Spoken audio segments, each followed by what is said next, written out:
Esther, we're getting a divorce. What?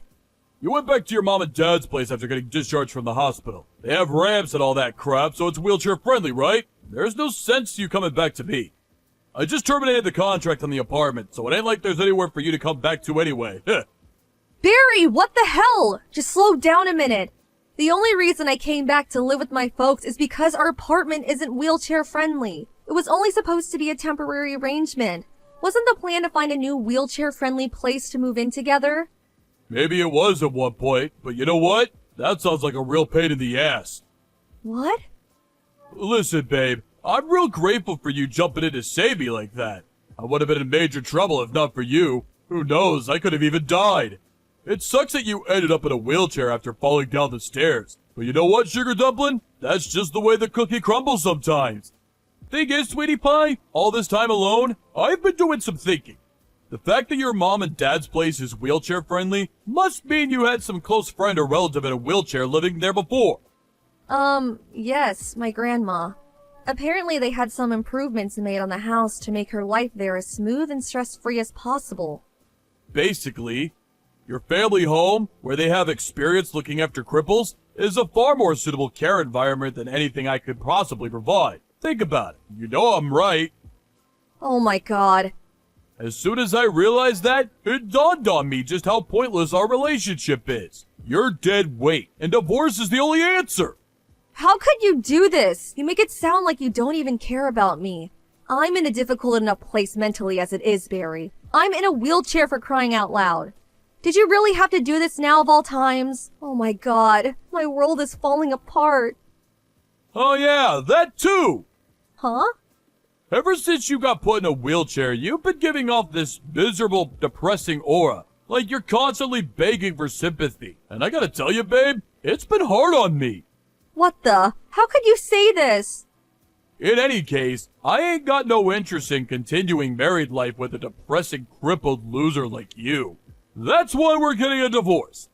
I'll mail the divorce papers to your folks' place. Make sure you get them signed and handed in ASAP. Your folks are gonna have to push you there, obviously. See ya! 3 years later. Hey, Esther, it's been a while. Huh? Is that Barry?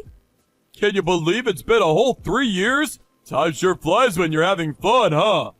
What do you want? I'm messaging you because there's something I wanted to tell you. What? I'm getting remarried! That's great. Congratulations. Haha, thanks, babe. Was that all you wanted to tell me? Huh? Surely it would be kinda weird if the only reason you wanted to message your ex-wife after 3 years was to tell her you're getting remarried. Surely that wasn't the only thing? To be honest, I think I forgot to block you because I was dead certain you'd never message me again. After all, why would you? I didn't see this one coming. If that was all you wanted to tell me, let's leave it there. I'd appreciate it if you didn't contact me again. Aha! I knew it! I knew messaging you was the right thing to do. What? Why? It's as plain as day. You still have feelings for me, don't you, babe? Excuse me? You know how when you tell a kid not to push a button, they always end up pushing it? It was reverse psychology. You thought by telling me not to contact you, I'd get in touch with you again someday, and you'd have another shot at the prize. Me. I can read you like a book. I'd appreciate it if you stopped playing games and acting so strange. We're done. Barry, and that's final. Now please, stop messaging me. Just leave me alone. You're really annoying. One more thing. My fiancée is the daughter of the CEO of a major company. I take a huge sigh of relief every time I remember how I never would have found myself such a good woman if we didn't divorce. Whew, talking about dodging a bullet.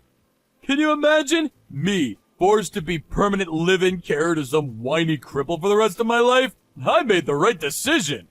Wow. Aha! There it is! The jealousy rears its ugly head. Ha ha ha! I guess no one can blame you. I'm a rugged, fine specimen of a man who can have any woman he wants. And you're in a wheelchair. Is this the real reason you messaged me? Huh? Did you just want to mock and ridicule me for being in a wheelchair? To gloat about how much better you think you are than me, about how much better you think your life is than mine. I guess it can't be helped. It is the truth after all. I'd appreciate it if you kept your malicious, spiteful judgments about what you think my life must be like to yourself. Aw, is someone a little mad? Does baby want a dummy? I suggest you be careful about what you say. What? Is that a threat? I'm quaking in my boots here, honest. It'd be an awful shame if you said the wrong thing and forced me to take revenge on you when you least expected it. Whatever, you jealous loser. Oh yeah, that reminds me. I'll invite you to the wedding. It could be good for you. Think about it. If you see how blissfully happy me and my new wife are together with your own eyes, it might help you finally let go of your feelings for me. Feelings for you? I honestly could not care less about you. Great, that settles it then. I'll send the invite out to your folks' place. I don't want one, and I'm not going. Truthfully, I'd rather stick pins in my eyes. I know how stubborn you are, so I know you'll probably reply not attending, despite wanting to go more than anything. But I'm preparing some space for your wheelchair, so you better show up. I said I'm not going. The day of the wedding. Hey, Esther! I knew it! You were so adamant you weren't gonna come, but I knew it was all an act. You actually came, didn't you? Priceless! I saw a woman in a wheelchair making her way towards the wedding hall from the waiting room window. I knew it! Your feelings for me are unshakable, and you came in spite of your protest. You can't run from love, babe! Or roll in your case. Problem is, I filled the space I had ready for you, because you sent the invite back saying you weren't attending. They don't even make movies this entertaining. Sorry, sweet cheeks, but I could hardly let you in without a confirmed invite. My hands were tied. I knew I did the right thing by warning my buddy on reception. I said, hey, Timmy, if some bimbo in a wheelchair shows up, you make sure you turn her away immediately. You got that, Mal? Why? 'Cause she's my ex-wife. He messaged me just now saying he sent you packing the moment you showed up. He said the look in your face was priceless. Enjoy the journey home. I hope you brought someone to push you. Barry, I'm sorry, but I'm completely lost. What are you talking about? Crippled! Go home! Go home, go home, go home! Crippled! Go home! Go home, go home, go home! G-O-H-O-M-E! But I never came in the first place? Huh? As you well know, I sent the invite back with the not attending box very clearly ticked. As I told you before, I had no intention of going, and I didn't. So what the hell are you talking about? Huh? But in that case, who was the one I saw from the waiting room window? Obviously, it wasn't me. Wait, what? Seriously? The next day. How in the heck of the baby Lord Jesus' name was I supposed to know, you stinky bimbo? Wow, where did that come from all of a sudden? The woman in the wheelchair I kicked out of the wedding after mistaking her for you yesterday was actually my wife's childhood friend. My wife flipped out at me big time for giving her the boot. Apparently they were real close, like sisters. I've never seen her this bad. She's threatening to divorce me, you goddamn evil witch! This is all your fault for being in that godforsaken wheelchair! How dare you! This is my fault? Amazing! You literally have zero ability to self-reflect, do you? So this must mean your wife's childhood friend was one of the invites she sent out. Which also means the necessary arrangements to accommodate a guest in a wheelchair would have been taken by the organizers of the ceremony. Surely there's no way the groom wouldn't have been made aware of something like this at his own wedding. Or maybe you were, and you just weren't listening. Which was it? Well, Or maybe you were listening, but you forgot? Actually, If by any chance were you leaving all of the wedding arrangements to your wife, you were taking on your fair share of the responsibility, weren't you, Barry? well, Let's face it, You always were the kind of guy to come up with nonsensical excuses every time you deemed something to be a pain in the ass. Even if the thing you were escaping from was very clearly something you should have been taking responsibility for. That's always the kind of guy you were, wasn't it, Barry? The heck are you talking about? You make me sick, woman. Look at you. So what? So I made one teensy-weensy, teeny-weeny little mistake. I'm human, aren't I? Get off your high horse, you self-racist witch! This just proves you still have feelings for me. It gets more obvious with each message. Keep dreaming. Maybe try learning to walk again, cripple. Who knows? You might even be able to get remarried like me. Huh? Oh, right. I see. You don't know anything about my situation these days, do you? What else is there to know? You're a friendless, single, shut-in hermit cripple who lives with her elderly parents and relies on them 24/7 to care for her. I don't need to ask to know that. I gave the rehab everything I had after the divorce and made huge improvements. Doctors tell me I'm well and truly on the road to recovery. Huh? They also tell me that if I carry on working hard, there's a good chance I'll be able to walk normally again one day, as if the accident never happened. Wait, what? Seriously? This isn't exactly new, though, is it? They've been saying this since the beginning. What? They have?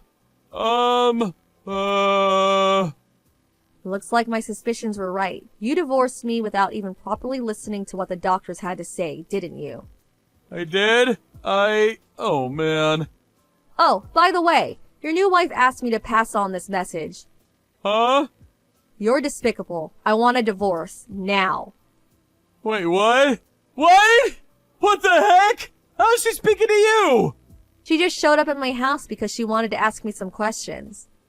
Uh-oh. She was pretty curious about the background behind her divorce, and of course, I, being super friendly and sociable, told her everything. She was absolutely furious about how you treated her childhood friend yesterday. She said she suddenly felt like she no longer knew you. She's on her way to you with the divorce papers now. Apparently, she never wants to see you again after you sign them. A few days later. Sup, honey cheeks? I catch you waiting a long time, huh? You can finally remarry me now! Excuse me? Ah, don't worry. It won't count as cheating or infidelity or anything like that. I'm newly divorced now, so there's nothing stopping us. I'm single and ready to mingle. There's nothing stopping us from doing what exactly? I might be a two-time divorcee, but I'm pretty sure that technically goes back down to one with me and you getting remarried. What's more, now that I know you're not going to be a wheelchair anymore, it'll be just like before. You'll be a normal person again. However, there is just one small condition. My bitch ex-wife is demanding ungodly amounts of compensation and saying I owe her all the money she put into planning the wedding. The total comes to just shy of 40K. As long as you pay off that for me, you can have me back. Your family are filthy rich, so it shouldn't be a problem, right? Just give old Pops a call. This'll be settled in a jiffy. I'll be heading over to your folks' place tomorrow, so make sure you have the marriage registration stuff dealt with before I arrive, okay, sweet cheeks? Would you mind slowing down for a sec? There's something you should know. What is it? I already got remarried. Huh? I fell in love with the physio who oversaw my rehab at the hospital. He's such an amazing man. He was there for me when I was at my lowest, when my head was all over the place after being so cruelly and heartlessly tossed aside, like some piece of trash when you realized I was in a wheelchair. You married the physio? Oh, this is the first I've heard of it. Is there a reason I need to give detailed reports on my private life to my ex-husband? But I gave you reports on my private life. I don't remember there being any kind of rule saying I have to do that. Wait, does this mean you won't marry me? It's gonna be a lot harder trying to find a new wife as a two-time divorcee, you know. Have you even thought about how this is gonna affect me? I'm praying that one day you'll have an epiphany and realize that this was entirely your fault. But something tells me I'll be praying for a long time.